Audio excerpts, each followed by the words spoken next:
Hey, what is up guys, Digirex here, and today we are actually doing a review on this beautiful looking gun right here, the Grasp of Malok. So if you guys didn't know, this is a pulse rifle you actually get from the Omnigul strike, and it was the Nightfall last week, which means you could have farmed it, and Omnigul is actually a really easy strike to farm. You can look up a video for that. Pretty much every Destiny YouTuber made a video on that. I didn't do it because there were just so many videos on it. And yeah, you can look up how to farm the Omnigul strike really easily. I would recommend doing this during Nightfall, as this has a lot higher chance of dropping. That's how I got all these. Alright guys, so let's get into why this gun. I think this is the best pulse rifle in Destiny.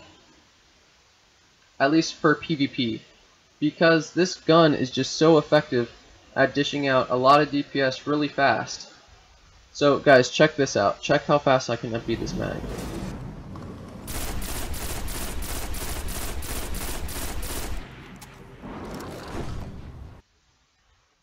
You hear that fire rate? That is actually insane, guys. So that's what makes this weapon super duper effective in the Crucible and super fun to use. So now getting into the perks, the perks I have on mine are Outlaw, Perfect Balance, and Spray and Play. So now with this weapon, you definitely do want a stability perk, and either Perfect Balance or Counterbalance will do. I recommend Perfect Balance more, but if you have Perfect Balance and Counterbalance, that's getting pretty close to a god roll. And as you see, this one here, I have fitted stock, which doesn't increase the stability too much there, but this one also has Grenadier and Headseeker, and I think Headseeker is one of the best perks for this weapon. And then I feel like the third column over here is whatever you want. I actually like Grenadier because I use my grenades a lot, but you can have Spray and Play, Third Eye. I mean, you can just look at all the options you can have here. And Glass Half Full is also another good option for this weapon. But as you see here, this one doesn't have any stability perks, so that kind of makes it unusable. I recommend definitely Perfect Balance or Counterbalance, because this weapon is just really hard to use without a stability perk. But if you can control the recoil, which I recommend testing it out before you commit to upgrading a certain one of these Grasp of Maloks, you have to make sure you can control the recoil, because the recoil is actually pretty bad, especially when you're firing super fast. So you definitely need a stability perk. And then as you see here, the reload is not the best. It's pretty slow, especially because you can empty a mag this fast. You're gonna have to reload pretty often because you just need to reload because you're gonna empty the mag super fast. So Spray and Play helps with that, because I do empty this mag a lot in PvE and PvP.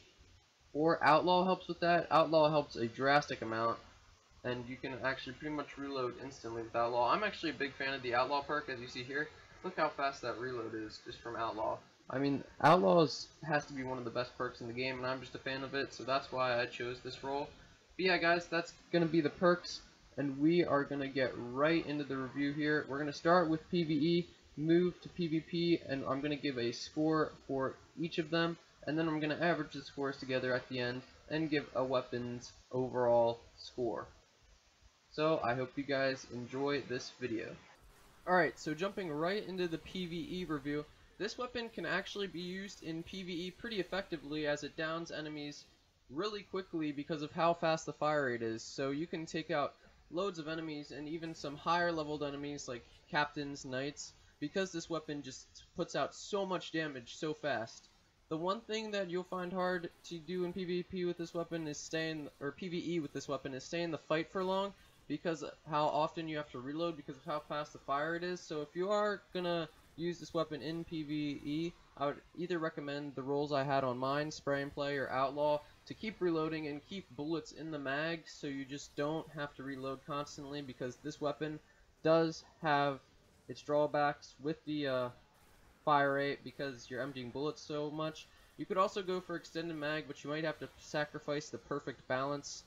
But that might be worth the sacrifice in PvE, because I don't think you'd need as much stability in PvE, as you can take more time with your shots against the AI controlled characters. Whether you're when you're in PvP, you're going to want as much stability as possible, get your head on the target of the guardian you are fighting. So this weapon is really usable in PvE and puts out a lot of damage really fast.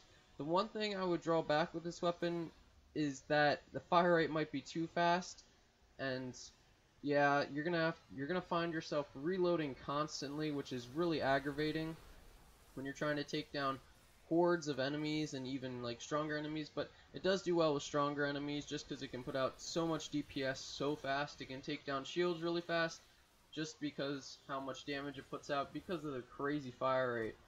And this weapon is just insane. I found myself actually liking it in PvE, which is kind of weird. Normally I go for the slower firing scout rifles, ones that have huge impact and can knock enemies' heads off with one shot, like the Colo Vance's Duty. But I actually found myself liking this. Normally I use like Red Death if I'm going to use a pulse rifle. I would definitely not use Hawksaw or Service PDX just because they're kind of in between. But this, with the super fast fire rate, can still be used effectively in PvE just because it can kick out so much damage so fast. And you're going to want to aim for the head with this weapon because you are looking for stability perks. And yeah, if you aim for the head, you'll get that Outlaw, if you do have Outlaw, and it'll be like an instant reload, and you can just get straight back into the fight, dipping out DPS, killing enemies, just crazy like that. So overall, this weapon in PvE, it doesn't shine the brightest here, but I'm actually just going to give it a 7.5 out of 10. Might as well for PvE. And at the end of this review, we will average both of the PvE and the PvP scores to give the weapon its final score. So yeah, I'll give it like, 7.5 for PvE. It's pretty good, although it does have its drawbacks, like I said, with reloading, and it doesn't have the longest range, so you're not going to be taking out bosses or anything that's too far away. So yeah, guys, without further ado, let's jump into the PvP review where this weapon truly shines. So in PvP, this is where this gun is an absolute monster. This gun tears up the Crucible. With its super fast fire rate, you can seriously melt people. And now this is a 3 burst to the head, which is actually insane. It's the same 3 burst as like Hawksaw or the Suros PDX. It just, this gun has an even faster fire rate, which makes me question, like, this gun is actually OP. It's broken. I mean, this fire rate is crazy, and this is one of the only pulse rifles of this archetype. There are a few rare or blue pulse rifles that actually do have the same archetype, but they're not going to be nearly as effective as this. You can't pick the perks on them, they don't have as many perks, and they definitely do not look as cool. Plus, they don't raise your light level to the same amount, so you can't use those blue ones in like Trials of Osiris or Iron Banner the same way you can use Grasp of Malok in Trials of Osiris and Iron Banner. And this gun is absolutely insane, and I know this is definitely going to be part of my Trials setup and my Iron Banner setup. So yeah, I don't know what else to tell you guys. You guys should really try this weapon out, but I do have more to tell you. And this fire rate, it makes it effective at close range. You can just back up, and if somebody's rushing you with a shotgun, you can just keep backpedaling and hit fire. Just keep spamming the trigger. They're gonna die because this fire rate is just insane.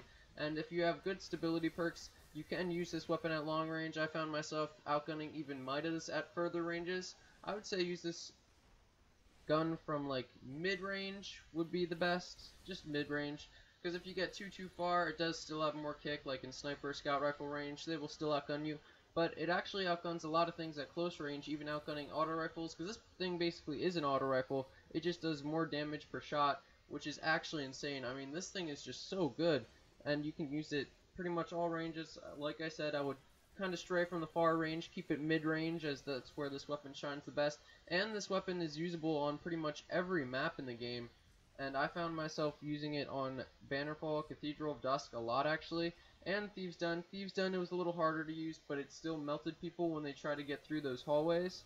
And I was really happy to see this weapon perform well, because I'd heard a lot about it before. I'd gotten to farm Omnigul, so I was happy that the farm actually paid off. And the next time Omnigul does come around, I would definitely recommend that you guys farm it, because it is so fun to use this weapon, and this weapon is seriously overpowered, like really crazy. I hope you guys enjoyed this in-depth video on the Grasp of Malok. I hope you guys can get one of these for yourself. And in PvP, I'm going to be giving this a 9.5 out of 10. I think this is the absolute best pulse rifle you can get in the game, just as you see from the gameplay here. It has such a fast fire rate, and it is so insane. I'm going to give it a 9 out of 10, and the total of that will be the 7 out of 10 and the 9 out of 10. The total average of this weapon is actually going to be an 8.5 out of 10. and that is actually insane. This is a better scoring one, and it would be higher if it was just a little bit better in PvE. But yeah, guys, that is going to be the video. I really hope you guys enjoyed this in-depth kind of guide for Grasp of Malok, this review. So, like and subscribe if you found this video helpful or you enjoyed the video. This has been Digi, guys. Like and subscribe if you're into Overwatch, Destiny, Division, Call of Duty content. I hope you guys enjoyed this video. This has been Digi. Peace.